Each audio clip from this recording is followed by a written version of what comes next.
Huwag mo na kaming paghintayin, Maricel. Pirmahan mo na ang mga papel na yan at lisanin mo ang pamamahay na ito bago ko pa mawala ang natitira kong pasensya. Ang boses ni Doña Aurora ay parang talim ng balisong na humiwa sa mahalumigmig na hangin ng kusina. Sa gitna ng masarap na bango ng nilulutong adobo at sinigang, ang kanyang mga salita ay tila lason na humalo sa bawat singaw ng pagkain. Si Maricel ay nakatayo sa harap ng kalan. Tinitiis ang hapdi ng kanyang likod matapos ang maghapong paglilinis ng buong mansyon. Ang kanyang mga kamay, na bahagyang nangiinig sa pagod, ay maingat na naghahalo sa paboritong ulam ni Ricardo. Ngayong gabi, ang kanilang ikatlong anibersaryo ng kasal. Bumili pa siya ng isang maliit na cake mula sa kanyang pinag-ipon ng barya. Umaasang kahit papaano ay maalala ng kanyang asawa ang araw na nangako ito ng walang hanggang pagmamahal. Dahan-dahang lumingon si Maricel. Ang kanyang mga mata ay naniningkit sa usok at sa luhang pilit niyang ikinukubli. Nakita niya ang kanyang biyenan na nakatayo malapit sa hapagkainan, may hawak na makapal na sobre. Sa tabi nito, isang pamilyar na figura ang pumasok sa silid. Ricardo, mahinang sambit ni Maricel. Ang kanyang puso ay tumibok ng mabilis, tila isang ibong nagpupumigla sa hawla. Ngunit ang kislap ng pag-asa sa kanyang mga mata ay agad na naging abo nang makita niya ang babaeng nakakapit sa braso ng kanyang asawa. Si Vanessa. Nakasuot ito ng isang pulang bestido na tila sumisigaw ng karangyaan. At sa mga taingan nito, nakita ni Maricel ang makinang napelas, ang kaisa-isang alaalang iniwan ng kanyang yumaong ina na itinago niya sa loob ng kanilang cabinet. Happy anniversary, Ricardo! Pilit ng ngiti ni Maricel kahit na ang kanyang boses ay tila nababasag na kristal. Itinaas niya ang munting cake na nasa lamesa. Nagluto ako ng paborito mo. Hindi man lang tumingin si Ricardo sa pagkain. Ang kanyang mga mata ay kasing lamig ng yelo sa Desyembre. Maricel, tama si Mama. Hindi na tayo masaya. Si Vanessa, siya ang nararapat sa posisyong hawak mo. Siya ang may class, may koneksyon, at higit sa lahat, hindi siya pabigat. Pabigat? Ulit ni Maricel. Ang kanyang hawak na sandok ay dahan-dahang nalaglag sa sahig. Lumika ito ng isang matunog na bakan na ingay na bumasag sa katahimikan ng silid. Ricardo, ako ang nag-alaga sa iyo noong may sakit ka. Ako ang nagpuyat para matapos ang mga report mo sa opisina. Ako ang tagalinis, tagaluto at tagasunod ninyo rito. At yun lang ang kaya mong gawin. Ang maging isang dakilang katulong. Singhal ni Doña Aurora. Kumakbang ang matanda palapit at sa isang mabilis na pagkakataon, isang malutong na sampal ang dumapo sa pisingi ni Maricel. Ang lakas ng impact ay nagdulot ng pagkahilo sa kanya. Napasandal si Maricel sa gilid ng lababo. Ang kanyang kanang pisingi ay tila niliyaban sa hapdi. Ngunit mas masakit ang kirot na gumagapang sa loob ng kanyang dibdib, isang uri ng pagkadurog na hindi kayang hilumin ng kahit anong gamot. Tingnan mo ang sarili mo. Diring-diri na wika ni Vanessa habang tinitingnan si Maricel mula ulo hanggang paa. Amoy bawang at pawis. You don't belong here, Maricel. You are just a low-class girl who got lucky. But luck runs out. Hindi kumibo si Ricardo. Pinanood lang niya ang kanyang asawa na muling naluha. Ang kanyang mga kamay ay nakakuyom sa gilid ng lababo hanggang sa mamuti ang kanyang mga kuko. Nararamdaman ni Maricel ang bawat pintig ng kanyang puso na tila unti-unting tumitigil. Ang hangin sa paligid ay tila nauubos. Iniwan siyang lulutang-lutang sa isang dagat ng kahihiyan at kawalang katarungan. Kinuha ni Doña Aurora ang baso ng tubig sa lamesa at nang walang pag-aalinlangan ay isinaboy ito sa mukha ni Maricel. Ang malamig na likido ay humalo sa mainit niyang luha, dumadaloy pababa sa kanyang luma at kupas na duster. Layas, madiing utos ng matanda. Iwan mo ang singsing na yan at lumabas ka sa bahay ko. Ngayon din! Tumalikod na sila Ricardo at Vanessa, tumatawa habang naglalakad palayo. Tila ba ang pagkawasak ng buhay ng isang tao ay isang simpleng libangan lamang. Naiwang man isa si Maricel sa gitna ng kusinang dating niyang itinuring na kaharian ng kanyang pagmamahal. Ang bawat sulok ng silid na ito ay saksi sa kanyang mga sakripisyo, sa kanyang mga dalangin, at sa kanyang mga pangarap na ngayon ay tila mga aninong naglalaho. Tumingin siya sa kanyang mga palad na puno ng kalyo. Isang mapait na tanong ang paulit-ulit na umalingaw-ngaw sa kanyang isipan. Kasing lalim ng sugat na iniwan ng sampal sa kanyang kaluluwa. Hanggang kailan nga ba sapat ang pagtitiis?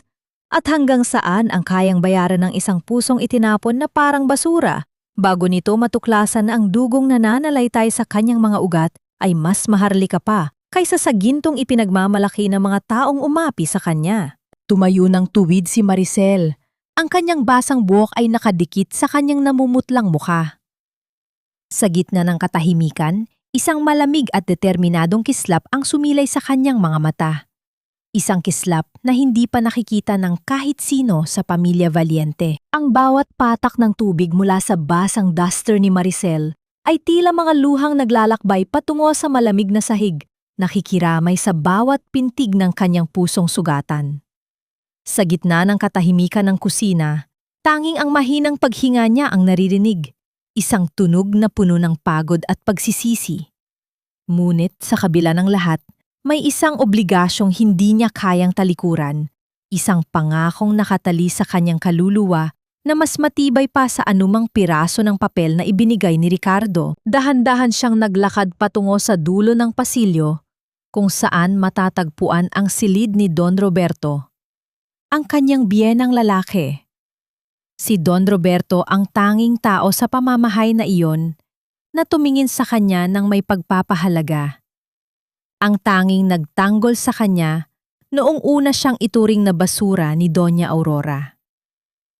Ang matanda ay nakahiga sa kanyang kama. Ang kanyang balat ay tila tuyong papel at ang kanyang mga mata ay malungkot na nakatitig sa kisame. Maricel, ikaw ba yan? Mahinang tanong ng matanda, ang kanyang boses ay tila kaluskos ng mga tuyong dahon. Lumapit si Maricel at dahan-dahang hinawakan ang kamay ng matanda. Opo, Papa. Narito po ako. Oras na para sa iyong gamot. Tumingin si Don Roberto sa kanyang namamagang pisini at sa basang kasuotan. Isang mabigat na buntong hininga ang kumawala sa kanyang dibdib. Sinasaktan ka na naman ba nila? Patawarin mo ako, anak. Wala na akong lakas para protektahan ka. Utang ko sa iyo ang bawat araw na idinaragdag sa buhay ko. Wala po kayong dapat ihingi ng tawad. Bulong ni Maricel habang inaayos ang kumot ng matanda. Kayo ang dahilan kung bakit nananatili ako rito.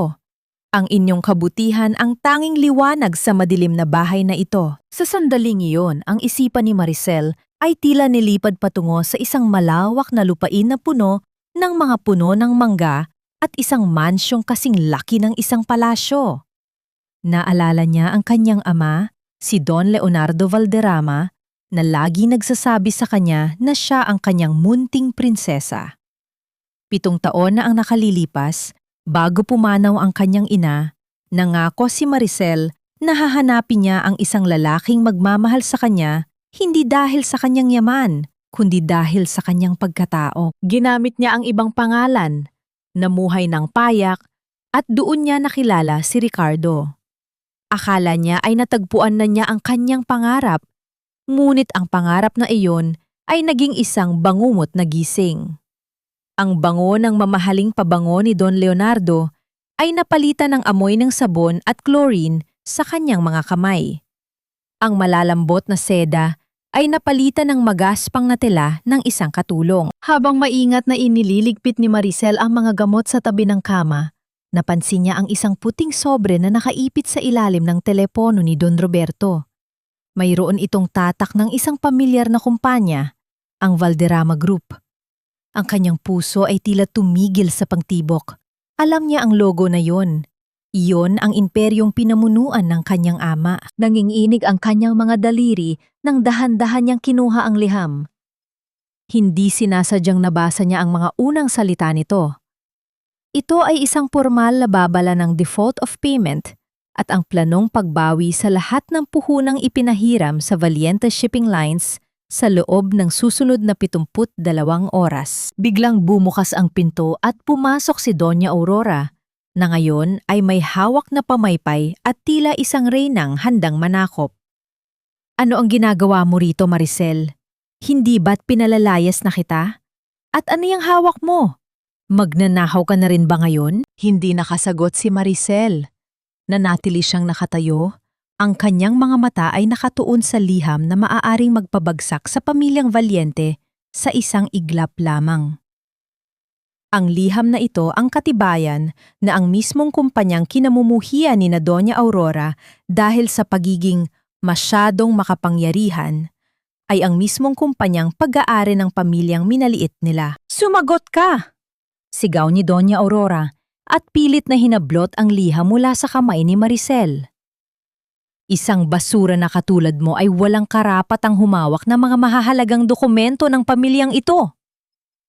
Tumingin si Maricel sa kanyang biyenan. Isang malamig na katahimikan ang bumalot sa kanyang pagkatao. Ang liham na yan ang magtatakda ng katapusan ninyo, Doña Aurora. At sa pagkakataong ito, wala nang Maricel na magiligtas sa inyo. Namunot ang noo ng matanda, hindi lubos na nauunawaan ang talim sa mga salita ni Maricel. Ano ang sinasabi mo? Baliw ka na talaga. Ricardo, pumarito ka at itapon mo na ang babaeng ito sa labas. Narinig ni Maricel ang mabibigat na hakbang ni Ricardo sa pasilyo. Ang bawat hakbang nito ay tila isang pako na ibinabaon sa kabaong ng kanilang pagsasama.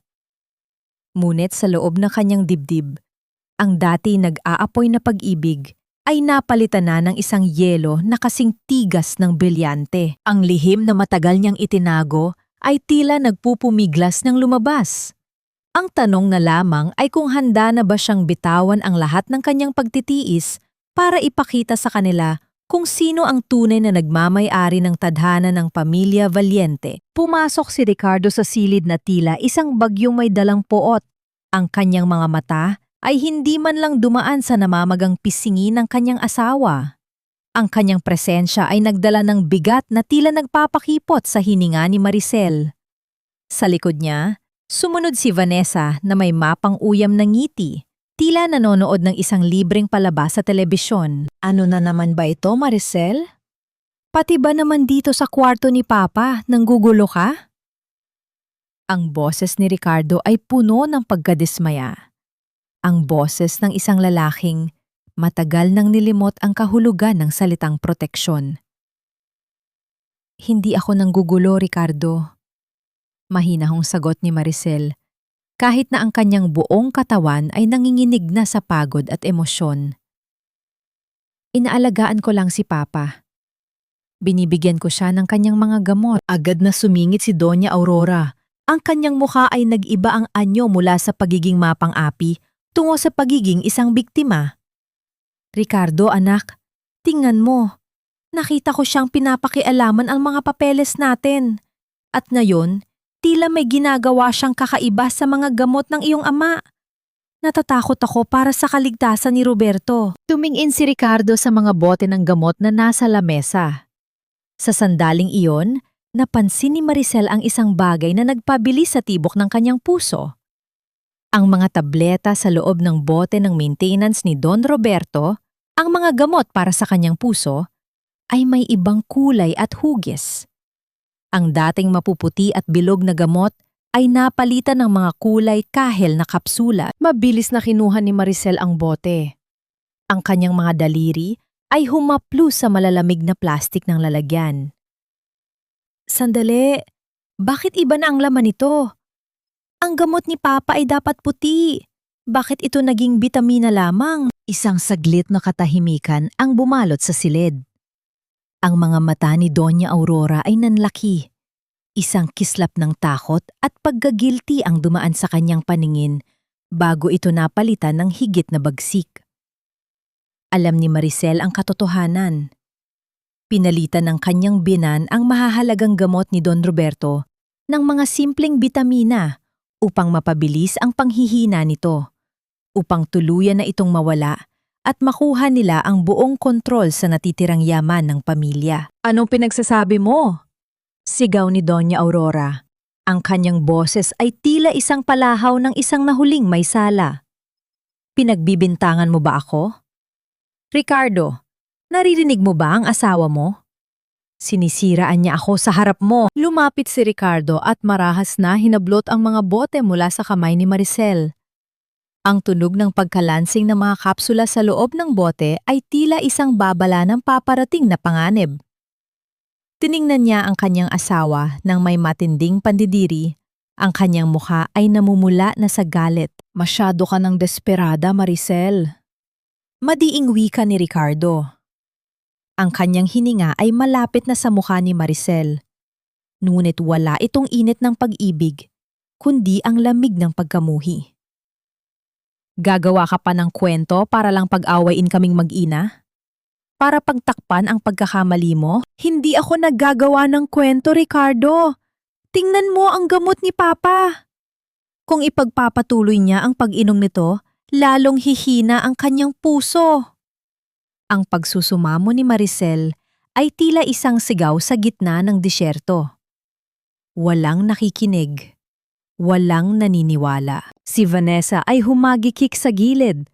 Ang kanyang kamay ay nakatakip sa kanyang bibig na tila ba ang sitwasyon ay isang nakakatawang biro. Baka naman ikaw ang nagpalit niyan, Maricel? Baka gusto mong mawala si Don Roberto para makakuha ka ng balato bago ka lumayas. Ang paratang na iyon ay tumama kay Maricel na parang isang mabigat na dago. Napalingon siya kay Don Roberto na nakahiga at halatang nanghihina. Tila walang kamalay-malay sa mga sigaw at akusasyong nagaganap sa paligid niya. Kumirot ang kanyang dibdib. Sa loob ng mahabang panahon, si Don Roberto ang isa sa iilang taong nagpakita sa kanya ng kabutihan at pag-unawa sa loob ng bahay na iyon. At ngayon, sa gitna ng kaguluhan at pagdududa, siya pa ang itinuturong may kasalanan. Hindi totoo yan, mahina niyang sabi. Halos hindi marinig ang kanyang tinig sa bigat ng emosyon na kanyang pinipigilan. Hindi ko kailanman na naising mapahamak si Papa. Nagsimulang mamuo ang luha sa kanyang mga mata habang nakatingin kay Don Roberto. Sa lahat ng tao, siya ang isa sa mga pinakaiginagalang ko. Bakit ko gagawin ang bagay na alam kong magdudulot sa kanya ng sakit? Nanginginig ang kanyang mga kamay, ngunit nanatili siyang nakatayo. Sa kabila ng mga paratang at mapanghusgang tingin ng mga tao sa paligid, alam ni Maricel ang isang bagay na hindi nila kayang alisin sa kanya. Ang katotohanan.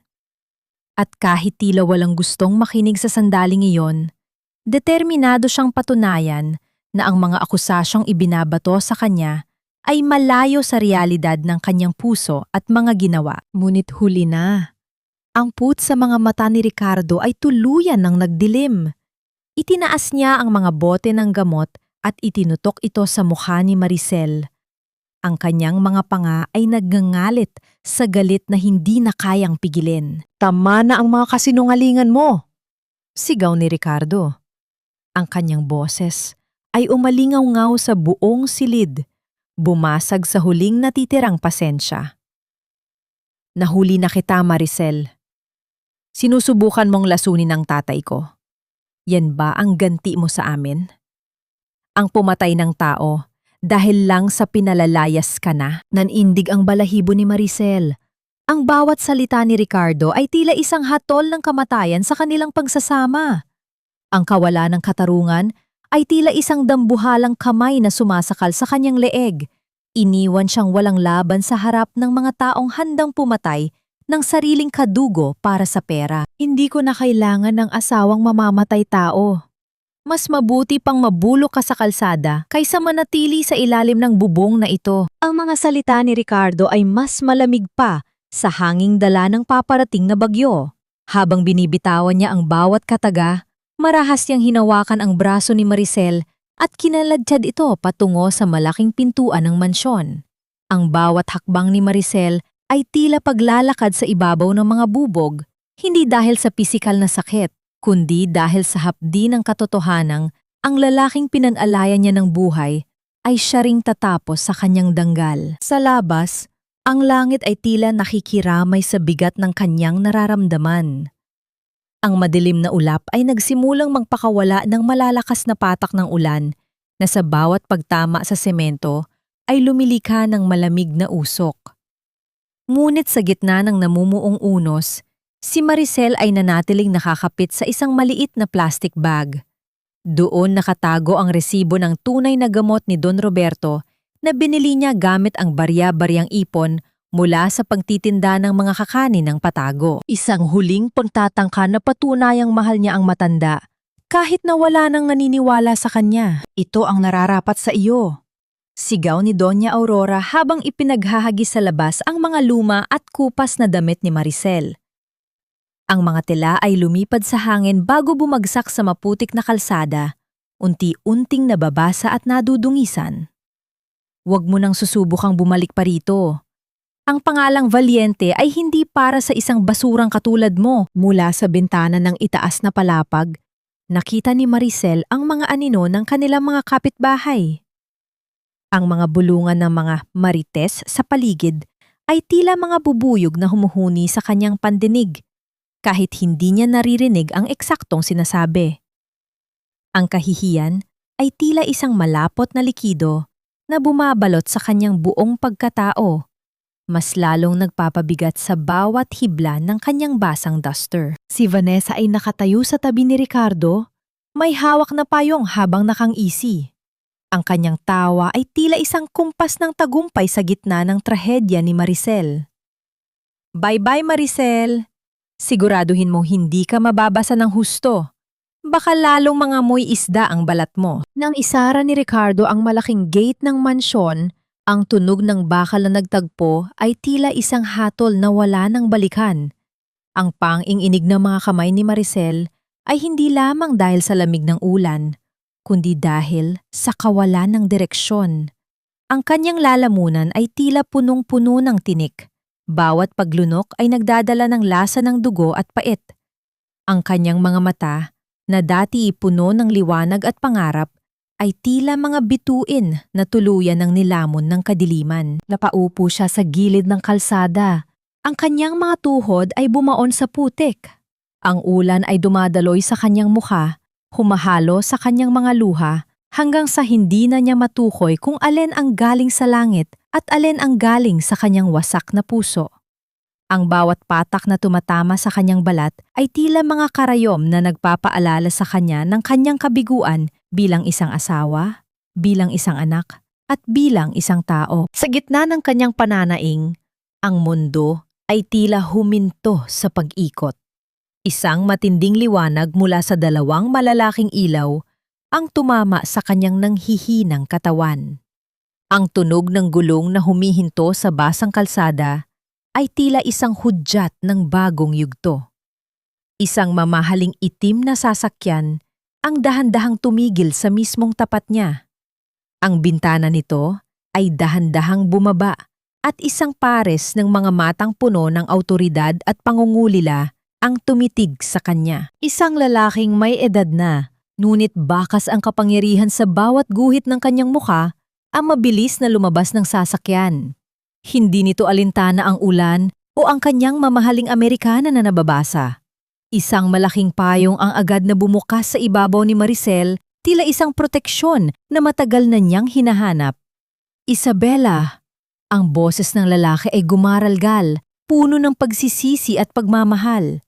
Anong ginawa nila sa aking nag-iisang prinsesa? Ang init ng mga bisig ni Don Leonardo ay tila isang kumot na bumalot sa nanginginig na katawan ni Maricel, isang proteksyong matagal niyang ipinagkait sa kanyang sarili. Sa loob ng 7 taon, ngayon lamang siya muling nakaramdam ng tunay na kaligtasan. Ang amoy ng mamahaling tabako at pabango ng kanyang ama ay tila isang gamot na humihiilom sa bawat sugat na iniwan ng pamilya Valiente. Dahan-dahang binuhat ng mga bodyguard si Maricel patungo sa loob ng sasakyan. Ang marangyang upuang gawa sa tunay na balat ng hayop ay tila hindi nababagay sa kanyang dumi at basang kasuotan. Ngunit wala itong pakialam sa kanyang ama. Ang tanging mahalaga kay Don Leonardo ay ang anak na matagal niyang hinintay na bumalik sa kanyang piling. Patawarin mo ako, Isabela. Patawarin mo si Papa. Dahil hinayaan kitang dumanas ng ganitong hirap. Bulong ng matanda habang hinahaplos ang kanyang buhok.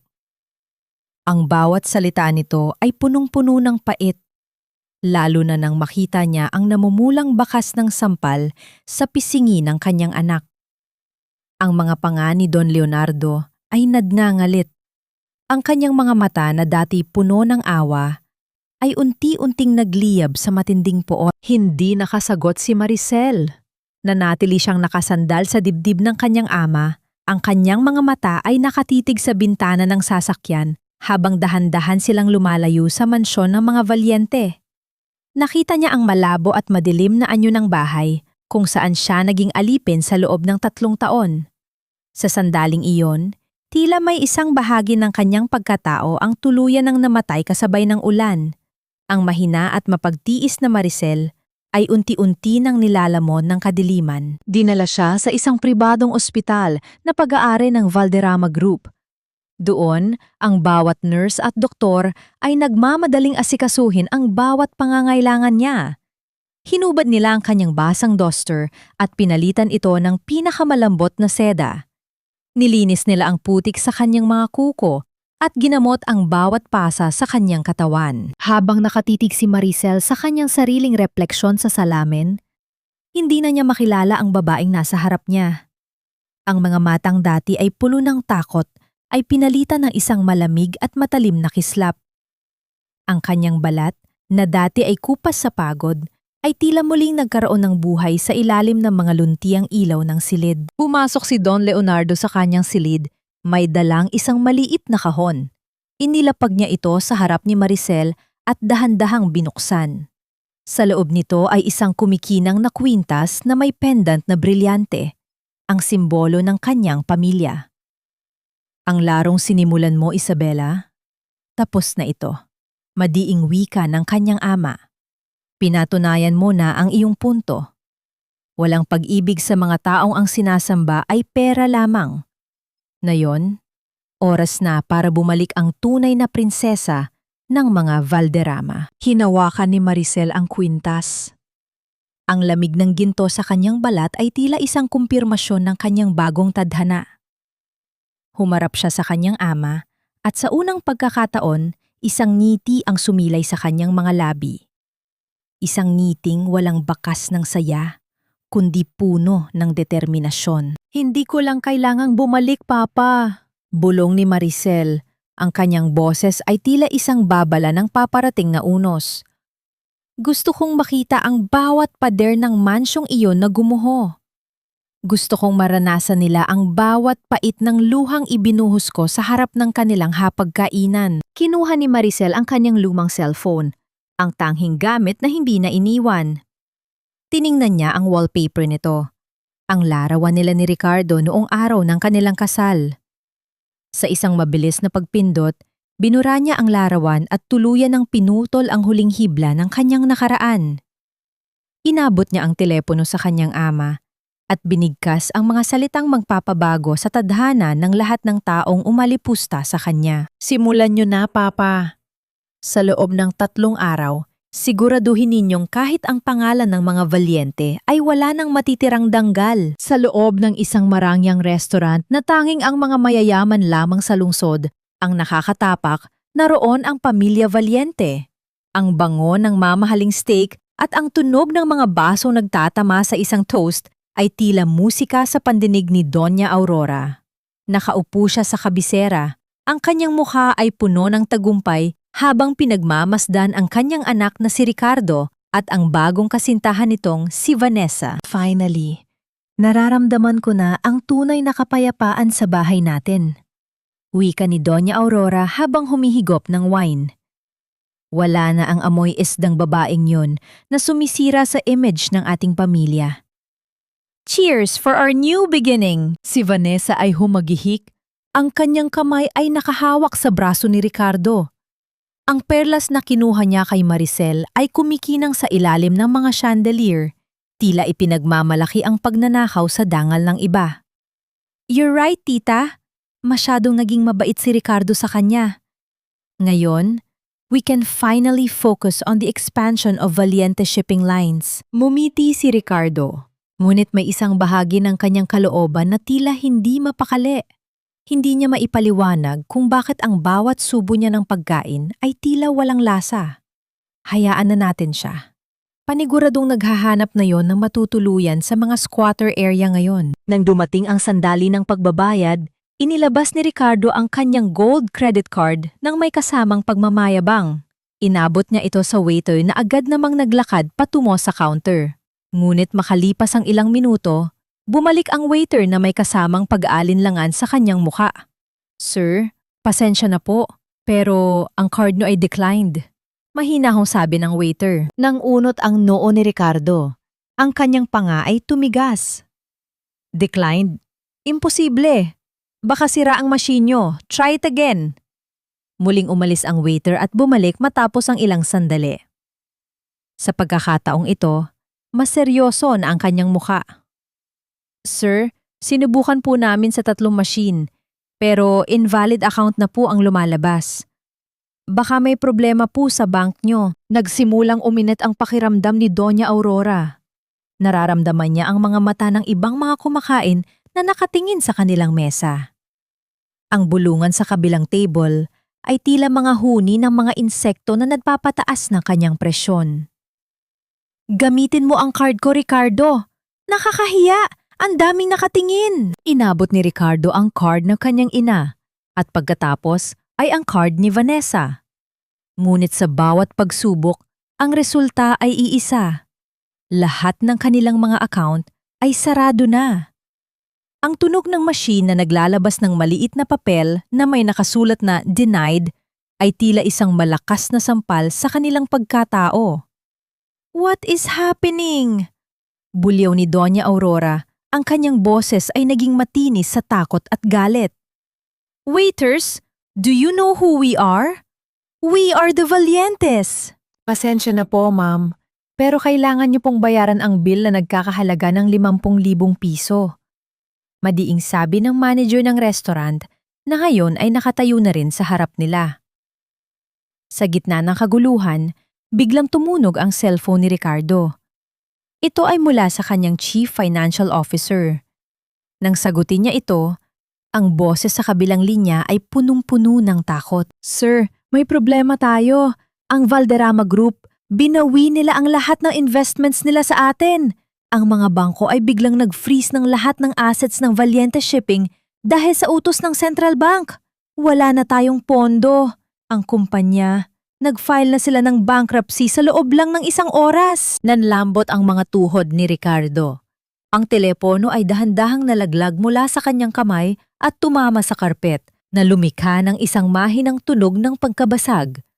Ang kanyang mukha ay nawala ng kulay, tila isang bangkay na nakatayo sa gitna ng karangyaan. Ano nangyari, Ricardo? Bakit ka namumutla? Tanong ni Doña Aurora. Ang kanyang boses ay nanginginig na rin. Hindi makapagsalita si Ricardo. Ang tanging naririnig niya ay ang mabilis na tibok ng kanyang puso na tila isang tambol na nagbabadya ng kamatayan. Napilitan silang iwan ang kanilang mga relo at alahas sa restaurant para lamang payagang makaalis, isang kahihiyang hindi nila malilimutan habang buhay. Habang nagmamadaling bumalik sa kanilang mansyon, gamit ang tanging natitirang gasolina sa kanilang sasakyan, nadat na nila ang isang eksenang hindi nila inaasahan. Ang malaking gate ng kanilang mansyon ay nababalot ng mahabang dilaw na tape. May mga lalaking nakauniporme na nagbabantay sa paligid at doon, sa gitna ng tarangkahan, ay isang malaking puting papel na may nakasulat na pulang letra. Isang formal na Notice of Foreclosure.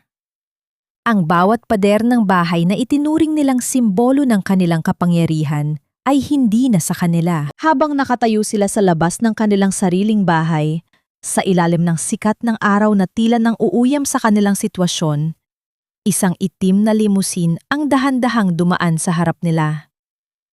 Ang bintana nito ay bumaba ng bahagya, sapat lamang para makita ang isang pamilya na pares ng mga mata na nakatitig sa kanila ng may malamig na paghamak. Hindi maaari, bulong ni Ricardo habang pinagmamasdan ang sasakyang dahan-dahang lumalayo. Maricel? Ang bawat hakbang ni na Ricardo, Doña Aurora at Vanessa palayo sa tarangkahan ng kanilang mansyon ay tila paglalakad sa isang nagniningas na uling. Ang sikat ng araw ay hindi nagbibigay ng liwanag, kundi tila nanunuri at humahamak sa kanilang kalagayan. Sa gilid ng kalsada, ang mga marites o ang mga mapanuring kapitbahay ay nagkumpulan. Ang kanilang mga bulungan ay tila huni ng mga bubuyog na dahan-dahang gumagapang sa pandinig ng mga valyente. Tingnan mo sila. Anang isang boses na sapat lamang para marinig ni Doña Aurora.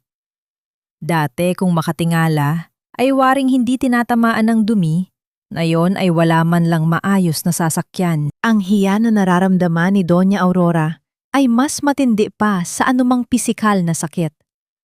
Pinaypaya niya ang sarili gamit ang kamay dahil ang kanyang mamahaling pamaypay ay naiwan sa loob ng bahay na ngayon ay pag-aari na ng bangko.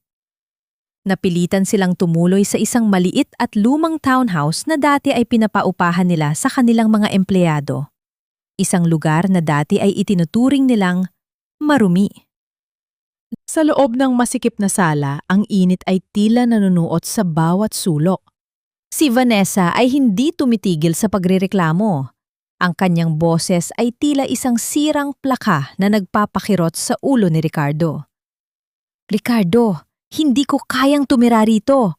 Walang aircon at ang amoy ng paligid ay nakakasuka. Singhal ni Vanessa habang pilit na inaayos ang kanyang buhok na ngayon ay malagkit na dahil sa pawis. Hindi sumagot si Ricardo. Nakaupo siya sa isang lumang kahoy na silya, ang kanyang mga kamay ay nakabaon sa kanyang buhok. Binuksan niya ang kanyang lumang briefcase, ang tanging gamit na nailigtas niya mula sa opisina bago ito selyuhan. Doon, nakita niya ang mga folder na maayos na inayos ni Maricel bago ito pinalayas. Dahan-dahan niyang binuksan ang mga dokumento. Ang bawat pahina ay may mga sulat kamay na nota ni Maricel, mga paalala tungkol sa mga kliyente, mga petsa ng bayad, at mga stratehiya para sa mga susunod na bidding. Ngunit may isang bagay na kumuha ng kanyang atensyon. Sa dulo ng bawat malaking kontratang na panalunan ng Valiente Shipping Lines, may isang nakalakip na liham ng rekomendasyon mula sa Valderrama Group. Nanlaki ang mga mata ni Ricardo. Binasa niya ang bawat detalye. Ang lahat ng mga kumpanyang nagbigay sa kanila ng malalaking proyekto ay may iisang kondisyon, na ang Valiente Shipping Lines ay mananatili sa ilalim ng pamamahala ng taong may direktang ugnayan sa Valderrama. At ang taong yon, ayon sa mga liham, ay si Maricel. Hindi maaari. Bulong ni Ricardo, ang kanyang boses ay nanginginig sa takot at pagtataka. Ang lahat ng tagumpay ko, ang lahat ng pera namin, ay dahil sa kanya? Napantanto ni Ricardo ang malupit na katotohanan. Si Maricel ang kanilang lihim na tagapagligtas. Ang babaeng itinuring nilang katulong, ang babaeng pinahiya at pinalayas nila sa ulan, ang siyang tunay na haligi na nagpapatatag sa kanilang kumpanya. Sa tuwing may crisis silang kinakaharap, isang tawag lang pala mula sa lihim na koneksyon ni Maricel ay sapat na para maisalba sila. Mama, tingnan mo ito! Sigaw ni Ricardo habang ipinapakita ang mga papel kay Doña Aurora. Si Maricel. Siya ang dahilan kung bakit tayo naging mayaman. Ang Valderrama Group ay pinoprotektahan tayo dahil sa kanya. Tiningnan ni Doña Aurora ang mga papel. Ang kanyang mukha ay nawala ng kulay. Ano? Ang pulubing iyon? Imposible! Baka ninakaw lang niya ang mga dokumentong yan. Hindi, Mama. Tingnan mo ang mga petsa. Simula nang ikasal kami, doon lang nagsimulang pumasok ang malalaking kontrata. At ngayong, pinalayas natin siya, bigla ring binawi ng Valderrama ang lahat. Ang boses ni Ricardo ay puno ng pagsisisi na huli na para itama. Sa gitna ng kanilang pagtatalo, isang alaala ang bumalik sa isipan ni Ricardo. Ang huling tingin ni Maricel sa kanya bago ito sumakay sa itim na limusin. Ang lamig ng tingin na iyon ay hindi galing sa isang biktima, kundi galing sa isang hukom na handang magbigay ng hatol. Kailangan natin siyang mahanap, madiing sabi ni Ricardo habang mabilis na kinukuha ang kanyang susi ng sasakyan kahit na halos wala na itong gasolina. Kailangan nating humingi ng tawad. Siya lang ang tanging makakapagligtas sa atin sa kahihiyang ito. Hindi alam ni Ricardo na habang hinahanap niya si Maricel para humingi ng limos, ang babaeng hinahanap niya ay nakaupo na sa tuktok ng pinakamataas na gusali sa lungsod. Pinapanood ang bawat galaw nila sa pamamagitan ng mga screen ng surveillance. Ang bawat luhang ibinuhos ni Maricel noon ay tila mga bining ngayon ay namumunga na ng kapaitan para sa pamilyang Valiente. humarap si Ricardo sa kanyang ina. Ang kanyang mga mata ay puno ng desperasyon. Kung hindi natin siya mapapabalik, Mama, magiging pulubi tayo habang buhay. Ngunit sa kabilang linya ng tadhana, si Maricel ay may ibang plano. Isang plano na hindi kasama ang pagpapatawad. Ang bawat kislap ng mga ilaw sa loob ng marangyang lobby ng Valderrama Group ay tila mga matang nanunuri sa bawat mansa at dumi sa suot ni na Ricardo at Doña Aurora. Ang kanilang mga yapak sa makintab na sahig ay lumilikha ng isang mabigat na tunog, isang ritmo ng desperasyon na hindi maikukubli ng kahit anong pilit na pag-aayos ng kanilang sarili. Pagkatapos ng ilang oras na pagmamakaawa sa mga receptionist, sa wakas ay pinahintulutan silang pumasok sa boardroom para sa isang emergency meeting. Ayusin mo ang iyong tindig, Ricardo. Bulong ni Doña Aurora habang hinihila ang kanyang naninigas na blazer. Kailangang ipakita natin na may dangal pa tayo. Kapag nakaharap natin ang chairman, sabihin mo ang lahat ng nagawa natin para sa kumpanya bago tayo binawi ng swerte. Tumanggo si Ricardo. Ang kanyang mga palad ay basa ng malamig na pawis. Nang dahan-dahang bumukas ang malalaking pintuan na gawa sa mamahaling kahoy, ang lamig ng aircon ay tila humalik sa kanilang balat. Isang lamig na nagmula sa kapangyarihan at yaman na kailanman ay hindi nila tunay na nakamit.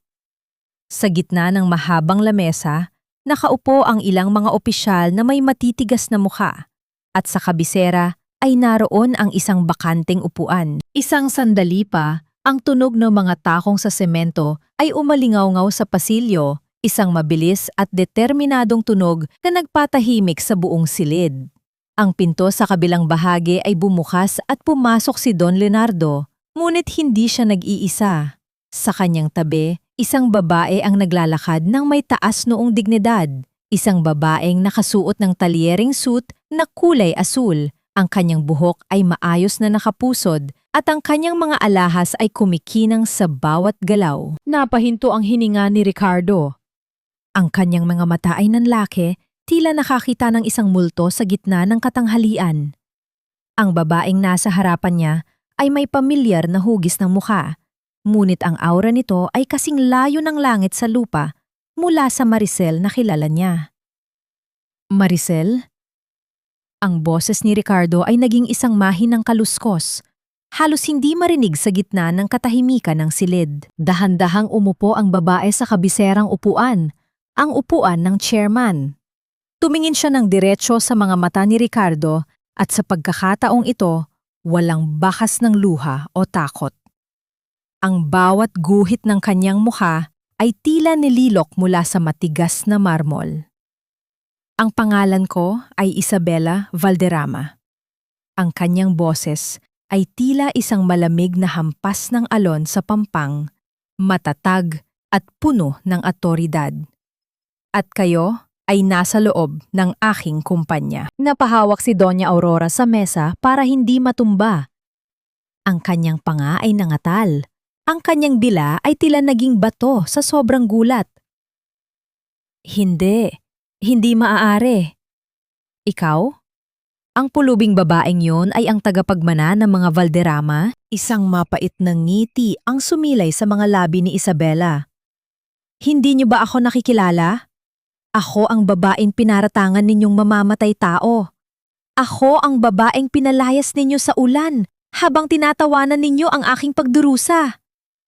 Ngayon, sabihin niyo sa akin, sino sa atin ang tunay na pulubi? Lumapit si Don Leonardo at inilapag ang isang makapal na dokumento sa harap ni Ricardo. Ang tunog ng papel na tumama sa mesa ay tila isang hatol ng bitay. Ang lahat ng mga utang ng Valiente Shipping ay binili na ng aking anak. Sa madaling salita, pag-aari na ni Isabela ang bawat hibla ng inyong buhay. Ang bawat sentimong gagastusin nyo para sa pagkain, ang bawat hiningang ilalabas nyo sa loob ng bahay na inuupahan nyo, lahat ay dadaan sa kanyang mga kamay. Nanlambot ang mga tuhod ni Ricardo. Nais niyang lumapit. Nais niyang hawakan ang kamay ni Isabela gaya ng dati. Ngunit ang distansya sa pagitan nila ay tila naging isang malalim na bangin na hindi na kayang tawirin. Ang bawat alaala ng kanyang pananakit, ng bawat sampa ni Doña Aurora at ng bawat pagtataksil niya ay tila mga aninong sumasakal sa kanya sa loob ng boardroom na iyon. Isabela, please! Pagsusumamo ni Ricardo, ang kanyang boses ay puno ng pait. Patawarin mo ako. Hindi ko alam. Akala ko. Yon ang problema ninyo, puton ni Isabela. Ang kanyang mga mata ay nananatiling matalim. Masyado ninyong binigyang halaga ang nakikita ng inyong mga mata. Kaya nakalimutan ninyong tingnan ang nilalaman ng puso.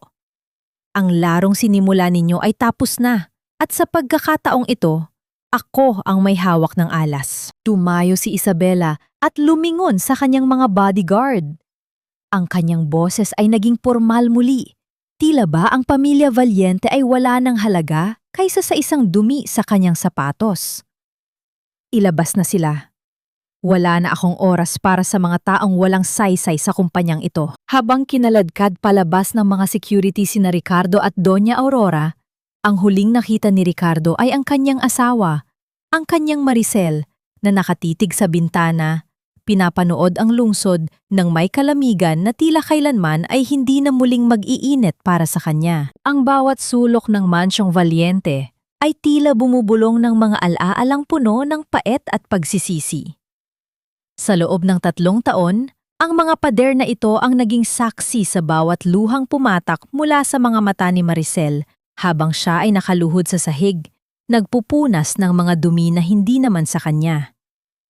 Ngunit sa araw na ito, ang mga pader ding ito ang magiging saksi sa pagbabalik ng tunay na may-ari ng tadhana. Nakaupo si Isabela sa gitna ng malawak na sala, sa mismong upuang dati ay ipinagbabawal sa kanya. Ang kanyang mga binti ay magalang na nakapatong sa isa't isa, habang ang isang tasa ng tsaa ay dahan-dahang naglalabas ng usok sa kanyang harap. Ang katahimikan sa loob ng mansyon ay tila isang mabigat na kuumot hanggang sa marinig ang tunog ng pagbukas ng malaking pinto. Pumasok sina Doña Aurora, Ricardo at Vanessa. Ang kanilang mga mukha ay bakas ng pagod at kahihiyan. Ang mga damit na suot nila ay hindi nakasingkinang ng dati. Ang tila mamahaling alahas ni Vanessa ay napalitan ng mumurahing imitasyon, habil ang lahat ng tunay ay naisanla na nila para sa isang araw na pagkain. Pinapunta mo kami rito, Isabela. Ang boses ni Ricardo ay nanginginig, tila isang batang naliligaw sa gitna ng dilim. Iniisip mo ba na ibalik sa amin ang bahay? Alam namin naging malupit kami, pero pamilya pa rin tayo. Isang mahinang tawa ang kumawala sa mga labi ni Isabela. Isang tunog na walang bahid ng saya, kundi puno ng pang-uuyam. Pamilya?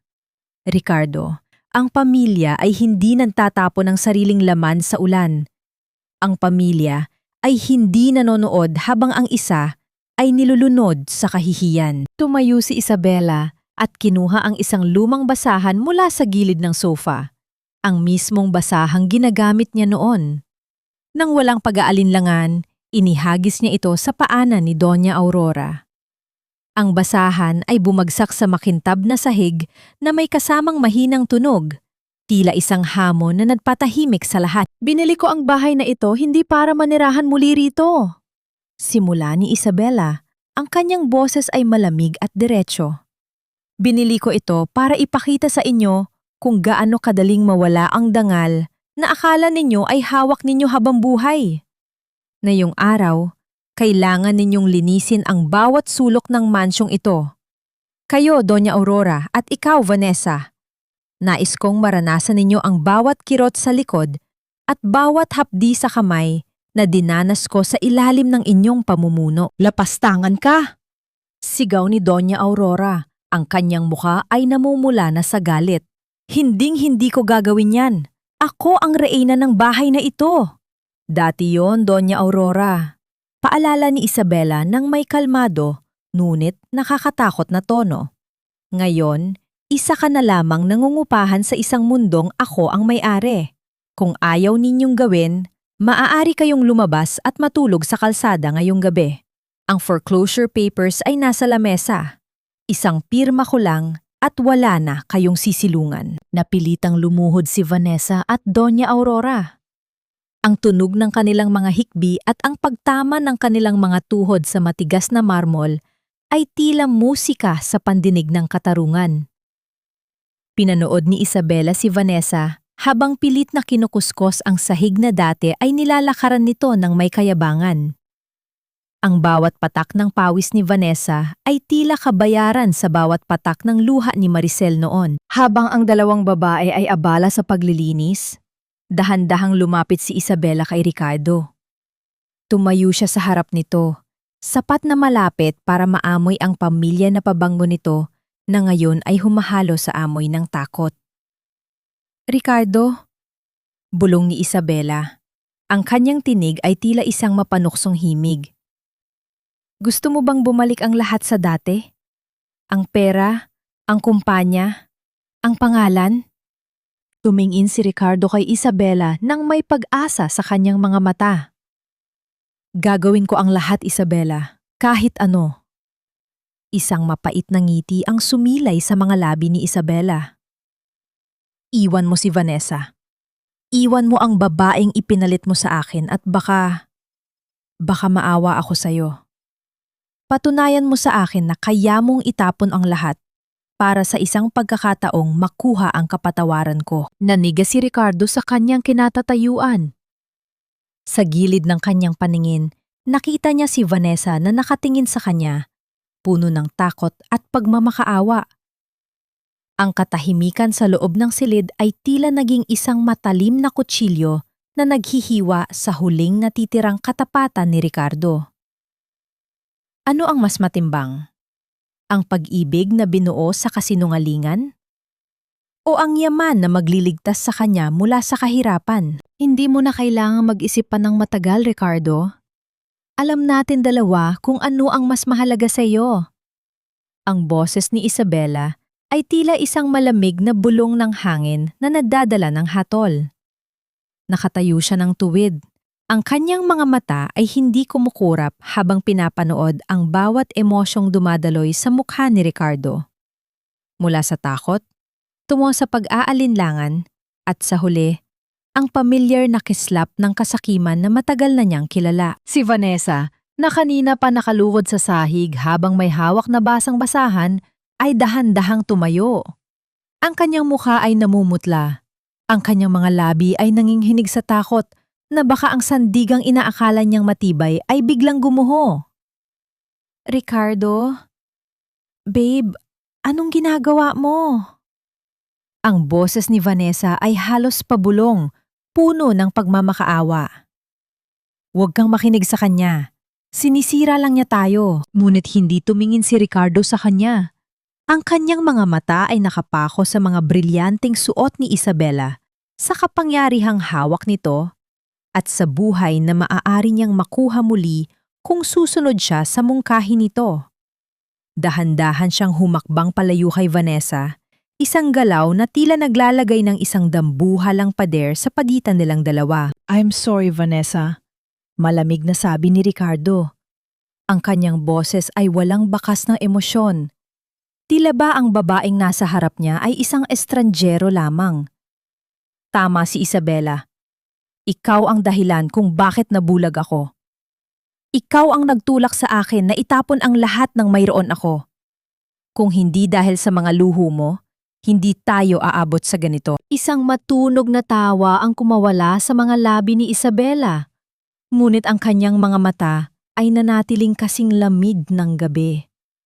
Ang tunog ng kanyang pagtawa ay umalingaw-ungaw sa malawak na sala, bumasag sa huling hibla ng bignidad ni Vanessa. Nakikita mo na, Vanessa?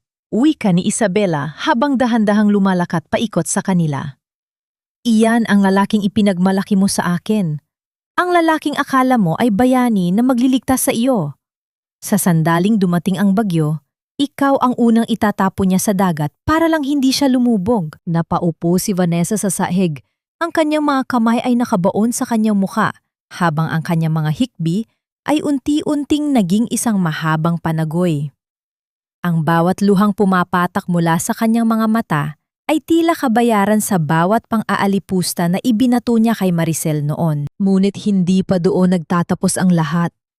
Kinuha ni Isabela ang kanyang tablet mula sa lamesa at iniharap ito kay Ricardo. Isang video ang nagsimulang mag-play. Ang bawat imahe sa screen ay tila isang saksak sa dibdib ni Ricardo. Doon, sa loob ng isang madilim na silid ng isang bar, makikita si Vanessa na masayang nakikipaghalubilo sa isa pang lalaki, ang pinakamalaking kompetensya ni Ricardo sa negosyo. Ang mga tawa nila, ang mga bulong na puno ng pagtataksil, at ang mga dokumentong ipinapasa ni Vanessa sa lalaki ay malinaw na makikita sa screen. Akala mo ba, Ricardo? Tapat sa iyo ang babaeng ito? Ang boses ni Isabela ay tila isang punyal na unti-unting ibinabaon sa puso ni Ricardo. Habang abala ka sa pagmamalaki sa kanya, abala naman siya sa pagbebenta ng mga lihim ng kumpanya mo sa kalaban mo. Hindi lang ikaw ang nagtaksil, Ricardo. Pinagtaksilan ka rin ng taong akala mo ay bago mong buhay. Nanlambot ang mga tuhod ni Ricardo. Ang tunog ng kanyang sariling mabilis na paghinga ay tila isang tambol na nagbabadya ng kanyang tuluyang pagkawasak. Tumingin siya kay Vanessa ng may matinding puot. Ang kanyang mga panga ay nagngangalit sa galit. Ikaw, ang tanging nasabi ni Ricardo bago niya makuha ang isang vase sa lamesa at itapon ito sa sahig. Ang tunog ng nababasag na seramika ay tila hudyat ng pagtatapos ng lahat ng kanilang mga kasinungalingan. Si Doña Aurora ay napahawak sa kanyang dibdib. Ang kanyang mukha ay nawalan ng kulay habang pinapanood ang kanyang anak at ang kaisa-isang pag-asa nilang lahat na maglaho na parang usok. Ang lahat ng kanilang mga plano, ang lahat ng kanilang kasamaan ay bumalik sa kanila ng 10 ulit na mas matindi. Tumayo si Isabela ng tuwid. Ang kanyang aura ay puno ng tagumpay, ngunit may bahid ng kalungkutan para sa mga taong hindi marunong magmahal ng tunay. Lumingon siya sa kanyang mga bodyguard at binigkas ang huling utos para sa hapong iyon. Ilabas ang lahat ng gamit ni Vanessa sa mansyong ito. At tungkol sa iyo, Ricardo, huwag mong isipin na dahil iniwan mo siya ay patatawarin na kita. Sisimulan pa lang natin ang tunay na pagbabayad. Isang misteryosong ngiti ang sumilay sa mga labi ni Isabela habang pinapanood ang isang itim na sobre na inilabas ng kanyang sekretarya. Isang sobre na naglalaman ng isang katotohanang mas masakit pa kaysa sa pagkalugi ng kanilang kumpanya. Huwag mo akong hawakan! Hindi ako marumi! Hindi ako nararapat sa lugar na ito! Ang matinis na sigaw ni Doña Aurora ay umalingaw sa masikip at mabahong eskinita. Ngunit walang sinuman ang lumingon ng may malasakit. Sa paligid niya, ang mga dumi sa kalsada at ang amoy ng napanis na pagkain mula sa estero ay tila mga aninong pilit na kumakapit sa kanyang mamahaling bestido na ngayon ay punit-punit na at puno ng mansa. Ang dating reyna ng mansyon ay nakatayo sa harap ng isang barong-barong na gawa sa pinagtagpi-tagping yero at bulok na kahoy. Dito sila dinala ng tadhana. Sa dulo ng mundong dati ay diring-diri nilang tinitingnan mula sa bintana ng kanilang air-conditioned na sasakyan. Sa loob ng maliit na silid, ang init ay tila isang hurnong nagpapakulo sa kanilang pasensya. Si Ricardo ay nakahandusay sa isang manipis na banig. Ang kanyang mga mata ay walang buhay na nakatitig sa butas-butas na bubong. Ang bawat patak ng pawis sa kanyang no ay tila mga uod na gumagapang. Nagpapaalala sa kanya ng bawat maling desisyong ginawa niya. Ricardo, tumayo ka riyan! Utos ni Doña Aurora, bagaman ang kanyang boses ay wala na ring lakas. Hindi tayo pwedeng manatili rito. Maghanap ka ng paraan. Tawagan mo ang mga dati mong kaibigan. Wala na, Mama. Ang boses ni Ricardo ay tila galing sa ilalim ng lupa, tuyot at puno ng kawalang pag-asa. Lahat sila, binura na ang pangalan ko sa kanilang mga telepono. Sa sandaling malaman nilang kinalaban natin ang mga Valderrama, naging ketong tayo sa paningin nila. Wala nang gustong tumulong sa atin. Napilitan si Doña Aurora na lumabas ng bahay upang maghanap ng makakain. Sa gilid ng isang gripo, nakita niya ang isang tumpok ng mga maruruming damit. Isang kapitbahay ang nag-alok sa kanya ng ilang barya kung lalaban niya ang mga iyon. Ang mga kamay ni Doña Aurora, na dati ay tanging mga diamante at mamahaling lotion lamang ang hinahawakan, ay dahan-dahang lumubog sa batya ng malapot at mabula na tubig. Ang bawat kuskus niya sa magaspang na tela ay tila paghiwa sa kanyang sariling balat. Ang hapdi ng murang sabon ay nanunuot sa kanyang mga kuko, nagpapaalala sa kanya ng bawat beses na pinagalitan niya si Maricel dahil sa maling paglalaba ng kanyang mga seda. Ang bawat pagsasampay niya sa ilalim ng matirik na araw ay tila isang ritual ng pagsisisi na huli na para bigyang halaga. Pagdating ng gabi, ang katawan ni Doña Aurora ay tuluyan ng bumigay. Ang kanyang hininga ay naging mabigat at ang kanyang balat ay naging kasing init ng nagbabagang uling. Ang kanyang puso ay tila nakikipagkarera sa kamatayan, isang pamilyar na pakiramdam na dati niyang nakikita sa mukha ni Don Roberto. Ricardo, ang gamot ko. Bulong ni Doña Aurora. Ang kanyang mga kamay ay nanginginig habang pilit na inaabot ang kanyang dibdib. Mabilis na hinalugog ni Ricardo ang kanilang mga natitirang gamit. Ngunit wala siyang nahanap, kundi mga walang lamang kahon. Wala silang pera. Wala silang kahit isang sentimo para sa maintenance na kailangan ng kanyang ina. Ang irony ng sitwasyon ay tila isang malakas na sampal na yumanig sa kanyang buong pagkatao.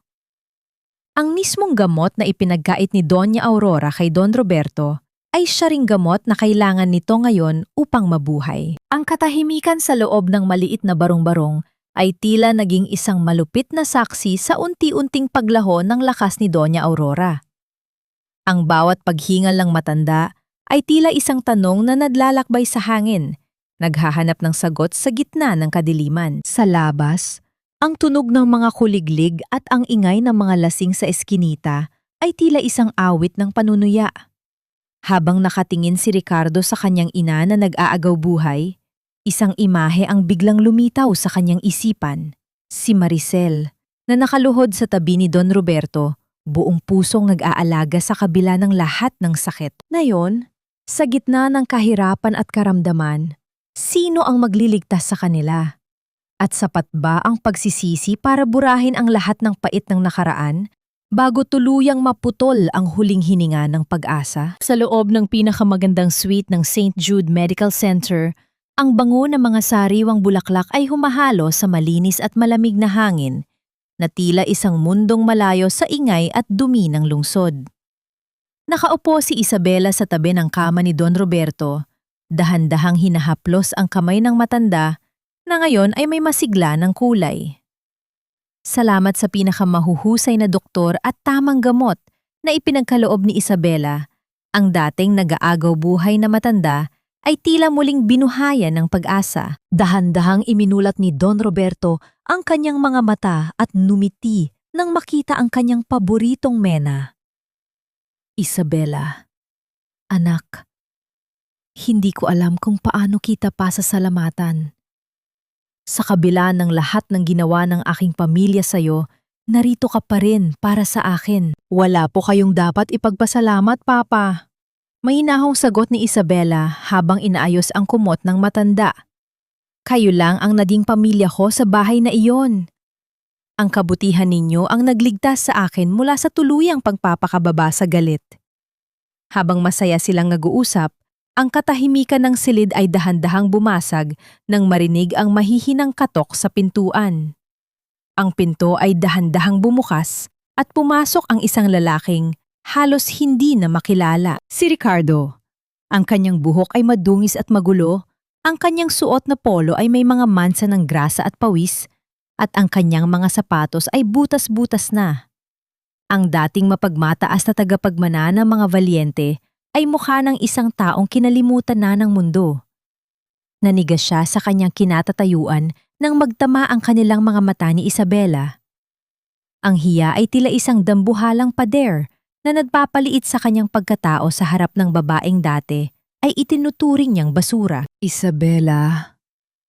Ang boses ni Ricardo ay nanginginig, tila isang huling hininga ng isang nalulunod. Nabalitaan ko na narito si Papa at kailangan ko ng tulong mo.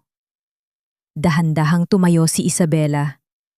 Ang kanyang bawat galaw ay puno ng grasya at awtoridad, isang matinding kaibahan sa desperasyon ni Ricardo. Hindi siya nagsalita. Hinayaan niyang ang katahimikan ang magsilbing parusa para sa lalaking nasa harap niya. Isabela, nakikiusap ako. Muling nagsalita si Ricardo. Ang kanyang mga mata ay nagsisimula ng mangilid ang luha. Si Mama, nag-aagaw buhay siya sa barong-barong namin. Wala kaming pambili ng gamot. Wala kaming pambili kahit isang platong kanin. Patawarin mo ako sa lahat ng kasalanan ko. Pero wag mo hayaang mamatay si Mama sa hirap. Napalingon si Don Roberto sa kanyang anak. Ang kanyang mga mata ay puno ng lungkot at awa, ngunit hindi siya nagsalita. Alam niyang ito ang katarungang dapat maranasan ng kanyang asawa at anak. Lumapit si Isabela sa isang mesa at kinuha ang isang lumang supot na plastik. Ang mismong supot kung saan inilagay ni Ricardo ang kanyang mga gamit noon gabi ng ulan. Dahan-dahan niya itong inabot kay Ricardo. Ang puso ni Ricardo ay tumibok ng mabilis. Umaasang mayaman na pera o mga tseke ang nasa loob nito. Nang buksan ni Ricardo ang supot, ang kanyang mga kamay ay nanginig. Hindi pera ang nakita niya.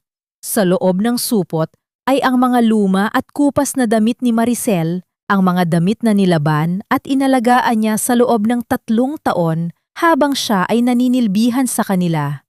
Ang mga tela ay malinis at amoy araw, tila mga alaala ng isang debosyong binaliwala. Iyan ang mga damit na itinapon mo sa putikan noong gabing pinalayas mo ako. Ang boses ni Isabela ay walang galit, tanging isang malalim na kawalan ng emosyon ang naroon. Ibinigay mo yan sa akin dahil sa tingin mo ay yan lang ang halaga ko. Ngayon, ibinabalik ko yan sa'yo. Maaari mong ibenta ang mga yan o ipasuot sa iyong ina. Yan ang natitirang bahagi ng pagkatao ko na mayroon ka pa. Isabela, please. Kailangan namin ng pera. Hindi mga lumang basahan. Ang sigaw ni Ricardo ay puno ng pait at kawalang pag-asa. Ang pera ay madaling makuha, Ricardo. Pero ang dangal at kapatawaran ay kailangang pagtrabahuan. Madiing sagot ni Isabela. Binigyan kita ng lahat ng pagmamahal ko. Ngunit mas pinili mo ang pera. Ngayon, hayaan mong ang mga damit na yan ang magpaalala sa iyo kung gaano kadalisay ang pag-ibig na tinapon mo. Dahan-dahang tumalikod si Isabela at muling umupo sa tabi ni Don Roberto. Tila ba ang presensya ni Ricardo ay tuluyan ng naglaho sa kanyang mundo. Ang tunog ng pagsara ng pinto nang lumabas si Ricardo na may bikbit na supot ng mga lumang damit ay tila isang huling tuldok sa isang mahabang kabanata ng pasakit. Sa loob ng suite, nanatiling tahimik si Isabela. Ngunit sa isang sulok ng kanyang mga mata, isang huling patak ng luha ang dahan-dahang gumulong. Hindi para sa pag-ibig na nawala, kundi para sa kalayaang sa wakas ay nakamit na niya. Sa gitna ng isang marangyang pagtitipon sa grand ballroom ng isang panyag na hotel, ang bawat kislap ng chandelier ay tila nanunuya sa desperation na nararamdaman ni Vanessa. Gamit ang kanyang huling natitirang piraso ng mamahaling alahas at isang bestidong kinuha niya mula sa isang ukay-ukay na mukhang bago pa, pilit niyang inayos ang kanyang sarili. Ang kanyang mga mata na dati ay puno ng kayabangan, ngayon ay bakas ng pagkapagod at takot. Ngunit sa kanyang isipan, mayroon pa siyang isang huling baraha. Ang kanyang ganda na dati ay ginamit niya para akitin si Ricardo. Kung hindi ko makuha si Ricardo, kukuha ako ng mas mataas pa sa kanya. Bulong ni Vanessa sa kanyang sarili habang pilit na pinatitigas ang kanyang kalooban. Ang ama ni Isabela, si Don Leonardo, isang matandang lalaki na tiyak na madaling maakit ng isang katulad ko. Nang makita niya si Don Leonardo na nakatayo sa isang sulok, may hawak na baso ng alak at napapaligiran ng mga negosyante, dahan-dahang lumapit si Vanessa. Ang bawat hakbang niya ay puno ng kalkuladong grasya. Tila isang ahas na naglalakad sa hardin. Don Leonardo, pasensya na po sa pang-iistorbo. Ang boses ni Vanessa ay naging malambing, puno ng mapanuksong himig. Ako po si Vanessa. Dati po kaming magkakilala ng inyong anak. Gusto ko lang po sanang humingi ng paumanhin sa lahat ng nangyari. Biktima lang din po ako ng mga pagkakataon. Dahan-dahang lumingon si Don Leonardo. Ang kanyang mga mata, na kasing talim ng agila, ay dumaan sa mukha ni Vanessa ng may matinding kalamigan. Hindi siya nagsalita. Ngunit ang kanyang katahimikan ay tila isang pader na hindi kayang tibagin ng anumang ganda. Biktima? Ang boses ni Don Leonardo ay umalingaw-ngaw, sapat na malakas para marinig ng mga tao sa paligid. Nakita ko ang mga report tungkol sa iyo, miss. Ikaw ang babaeng sumira sa pagsasama ng aking anak at ni Ricardo. Ikaw ang nagbenta ng mga lihim ng kumpanya para sa sarili mong kapakanan. At ngayon, may lakas ka pa ng loob na lumapit sa akin? Naramdaman ni Vanessa ang pag-init ng kanyang pising-i sa tinde ng hiya. Ang mga bulungan ng mga nasa paligid ay tila mga bubuyog na humuhuni sa kanyang pandinig. Don Leonardo, nagkakamali po kayo. Ginawa ko lang po yun dahil mahal ko si Ricardo. Huwag mong gamitin ang salitang pag-ibig para pagtakpan ang iyong kasakiman. Putol ng isang boses mula sa likuran. Pumasok si Isabela sa bilog ng mga tao. Ang kanyang ganda ay kasing ningning ng mga bituin. Isang liwanag na tuluyang nagpapadilim sa presensya ni Vanessa. Ang bawat yapak niya sa makintab na sahid ay puno ng dignidad. Tumayo siya sa tabi ng kanyang ama at sa isang mabilis na pagkakataon, ang lahat ng atensyon ay nalipat sa kanya. Vanessa? Ang boses ni Isabela ay puno ng awtoridad, ngunit may bahid ng malalim na pait. Akala mo ba ay makukuha mo ang lahat sa pamamagitan ng iyong panlabas na anyo? Akala mo ba ay sapat na ang ganda para burahin ang lahat ng sakit na ibinigay mo? Huminga ng malalim si Isabela. Ang kanyang mga mata ay nagsisimula ng mangilid ang luha, hindi dahil sa kahinaan, kundi dahil sa isang sikretong matagal niyang itinago sa ilalim ng kanyang matapang na anyo. Nung gabing pinalayas ninyo ako sa ulan, nung gabing tinawanan ninyo ang aking paghihirap, hindi niyo lang ako itinapon sa putikan. Bulong ni Isabela, ang kanyang boses ay nanginginig sa emosyon. May bitbit akong isang buhay, Vanessa. Buntis ako noong gabing yun. Ang anak namin ni Ricardo, ang unang apo ni Doña Aurora. Isang matinding katahimikan ang bumalot sa buong ballroom. Ang mga tao ay tila naging mga estatwa sa gulat. Si Vanessa ay napahawak sa kanyang dibdib. Ang kanyang panga ay nangatal sa takot at hindi makapaniwala. Nawala ang bata dahil sa trauma at sa lamig ng ulan noon gabing yon. Patuloy ni Isabela, habang ang isang patak ng luha ay dahan-dahang gumulong sa kanyang pisingi. Kinuha ninyo sa akin ang lahat. Ang dangal ko, ang asawa ko, at ang pagkakataon kong maging isang ina. At ngayon, may lakas ka pa ng loob na magmakaawa sa tatay ko? Sa isang mabilis na sinyas ni Don Leonardo, ang mga security guard ay lumapit at hinawakan si Vanessa sa braso. Ang bawat pagpupumiglas niya ay walang saysay habang kinakaladkad siya palabas ng hotel sa harap ng lahat ng mga makapangyarihang tao sa lungsod. Ang kanyang kahihiyan ay tuluyan ng naging ganap, isang pampublikong paghuhukom na kailanman ay hindi na niya mabubura. Naiwang nakatayo si Isabela sa gitna ng silid. Ang bigat ng kanyang revelasyon ay tila isang bagyong dumaan, iniwan siyang pagod, ngunit malaya. Tumingin siya sa kanyang ama at sa loob ng mga bisig nito, ang prinsesa ay muling naging isang batang naghahanap ng kalinga. Ngunit sa labas, sa dilim ng gabi, isang figura ang nakikinig sa lahat ng nangyari mula sa malayo. Isang figura na, ang mundo ay tuluyan ng gumuho nang marinig ang tungkol sa anak na hindi man lang niya nakilala. Sa ilalim ng malungkot na liwanag ng buwan, ang dalampasigan ay tila isang malawak na disyerto ng pilak, payapa at walang kibo. Ang tanging naririnig ay ang banayad na paghampas ng mga alon sa pampang, isang paulit-ulit na himig na tila nagtatangkang hugasan ang lahat ng bakas ng dumi at sakit sa buhanginan. Doon, sa dulo ng isang mahabang pier, nakatayo si Isabela. Ang hangin ng gabi ay dahan-dahang humahaplos sa kanyang mukha. Tinatangay ang bawat hibla ng kanyang buhok na tila mga aninong pilit kumakawala. Isang mabigat na hakbang ang umalingaw-ngaw sa kahoy na sahig ng pier. Hindi na kailangang lumingon ni Isabela para malaman kung sino ang dumarating. Ang amoy ng takot, pagsisisi at ang pamilyar.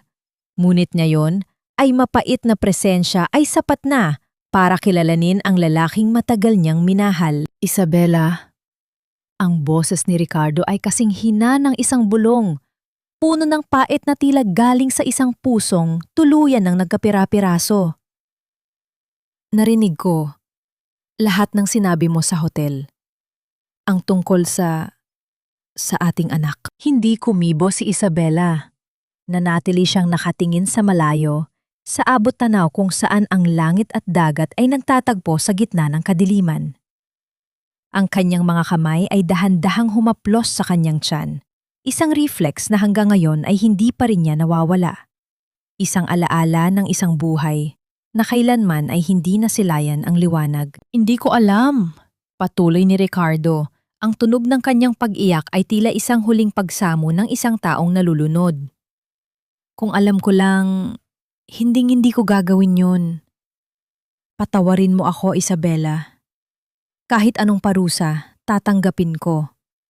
Kahit maging alipin mo ako habang buhay, wag mo lang akong itaboy ng ganito. Dahan-dahang lumingon si Isabela.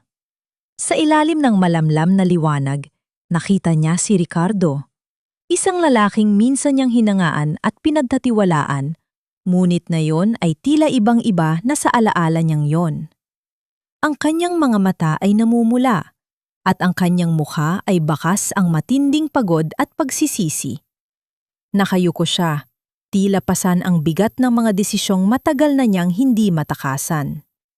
Sa bawat paghinga niya ay makikita ang pagdurusang pilit niyang itinatago, ngunit hindi na kayang ikubli. Tahimik na pinagmasdan siya ni Isabela. Sa unang pagkakataon, hindi niya nakita ang dating matatag at may kumpiyansang Ricardo. Ang nakita niya ay isang taong unti-unting hinaharap ang mga bunga ng kanyang mga naging pagkakamali. Mga pagkakamaling nagdulot ng malalim na sugat sa mga taong pinakamahalaga sa kanyang buhay. Ang kanyang mga kamay ay bahagyang nanginginig habang pilit niyang hinahanap ang mga salitang matagal nang dapat nasabi. Ngunit may mga pagkakataon na kahit gaano karami ang gustong sabihin ng isang tao, hindi sapat ang anumang salita upang maibalik ang mga nawala o maalis ang sakit na naidulot ng nakaraan. At sa katahimikang bumalot sa kanilang dalawa, malinaw na ang pinakamabigat na hatol na kinakaharap ni Ricardo ay hindi mula sa ibang tao, kundi mula sa kanyang sariling konsensya. Ang kapatawaran ay hindi isang bagay na ibinibigay dahil lamang sa ikaw ay nagsisisi, Ricardo. Ang boses ni Isabela ay malumanay, ngunit kasing talim ng isang kutsilyo. Ibinigay ko sa iyo ang lahat, ang pangalan ko, ang yaman ko at ang puso ko. Ngunit mas pinili mong maniwala sa mga kasinungalingan. Mas pinili mong syaktan ang taong tanging nagmahal sa iyo nang walang hinihintay na kapalit. Humakbang si Ricardo palapit, nais hawakan ang kamay ni Isabela, ngunit mabilis na umatras ang babae. Ang distansya sa pagitan nila ay hindi lamang sukat ng mga hakbang, kundi isang bangin na binuo ng 3 taon ng pagdurusa at isang gabing puno ng karahasan. Pinatatawad na kita, Bulong ni Isabela. Ang mga salitang iyon ay tila isang malakas na kulog sa pandinig ni Ricardo. Nabuhayan siya ng loob, ngunit agad din itong naglaho nang ipagpatuloy ni Isabela ang kanyang sinasabi. Pinatatawad kita dahil ayaw ko nang dalhin ang bigat ng galit sa puso ko. Pinatatawad kita dahil pagod na akong isipin ka.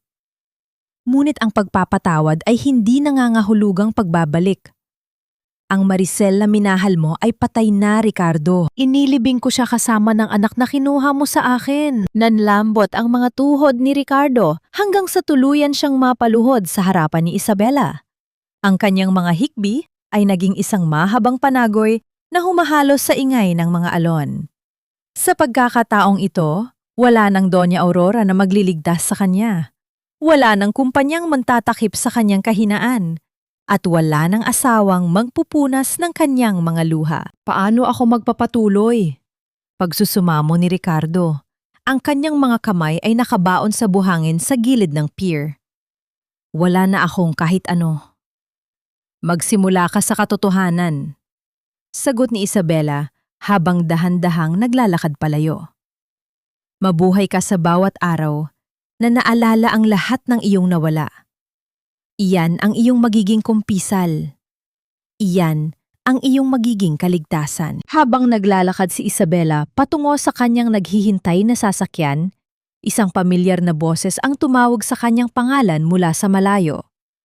Isang lalaking may matipunong pangangatawan at mga matang puno ng kalinga ang lumabas mula sa anino ng mga puno.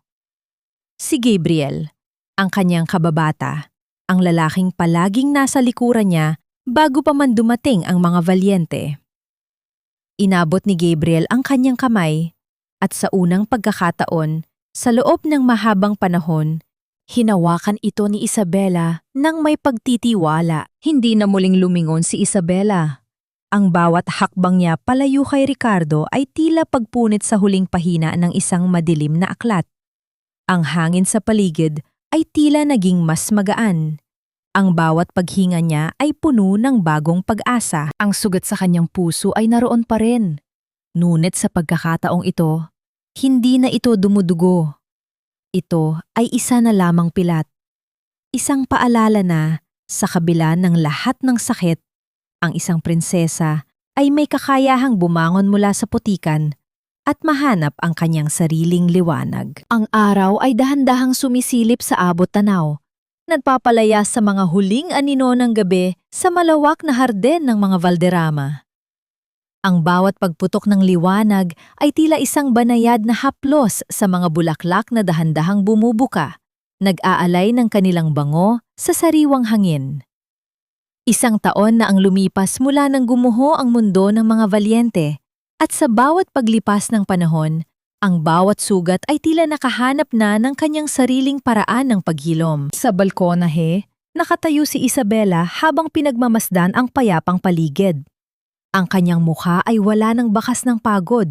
Ang dating lumbay sa kanyang mga mata ay napalitan ng isang malalim na katahimikan. Nararamdaman niya ang init ng baso ng kape sa kanyang mga palad. Isang simpleng ligaya na dati ay hindi niya malayang natatamasa. Isang pares ng mga bisig ang dahan-dahang yumakap sa kanya mula sa likuran. Hindi na kailangang lumingon ni Isabela para malaman na si Gabriel ito. Ang init ng presensya ng lalaki ay tila isang angkla na nagpapanatili sa kanya sa gitna ng katatagan. Walang salita.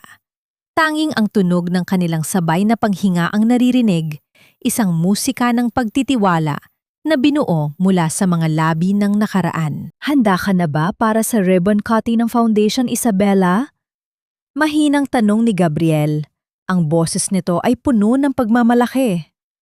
Ang foundation na itinayo ni Isabella ay para sa mga kababaihang biktima ng pang-aabuso at kawalan ng katarungan.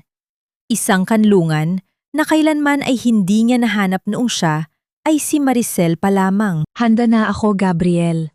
Madiing sagot ni Isabella. Gusto kong malaman nila na may buhay pagkatapos ng bagyo, na ang pagiging biktima ay isang kabanata lamang, hindi ang buong kwento. Sa kabilang bahagi ng lungsod, sa isang maliit ngunit malinis na townhouse, nakaupo si Doña Aurora sa isang tinitindang bangko sa harap ng kanyang maliit na sari-sari store.